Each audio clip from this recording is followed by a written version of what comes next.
伫咧嘉义中埔大有国小附近有一个茶壶式中场，进前一阵仔就发生盗火情形。毋那安尼，这个发架会酸气，大家是感觉讲真歹味，附近的居民也感觉真困扰。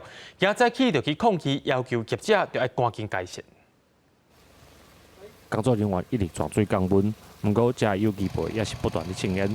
嘉义县中埔乡这个也未摕到核准执照的茶树放在场，这半个月不断发生吸烧的情况，佮产生发酵的酸味。附近三庄头的村民，初一早时就来到现场抗议。昨天早上的时阵啊，规个讲路你拢无看呢，所以阮整理的路拢无看路，煞车啦。靠伊厝哦，足早规模遐大。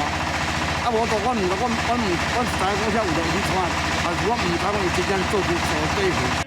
接到村民定情的乡长甲议员嘛到现场来了解，业者表示，因是咧做发财的工课，这是因要用的保养图，因为天气的关系，一直吸烧，会赶紧来处理。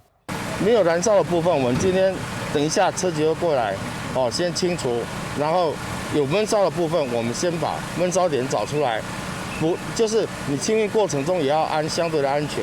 那我们现在就是把它完全降温下来，没有在闷烧的时候，我们也会完全做清除。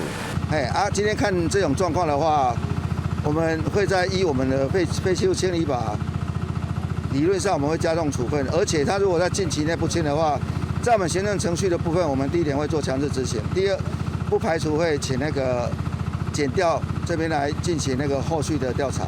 环保局表示，这片对茶树的土地大约有3分半。去年接到民众的定情，都已经要求业者处理。当初约束的期限已经到啊，所以会搁一摆来开发。业者表示，影响到村民的生活，感觉真歹势，会赶紧来处理。记者林慧婷，嘉义报道。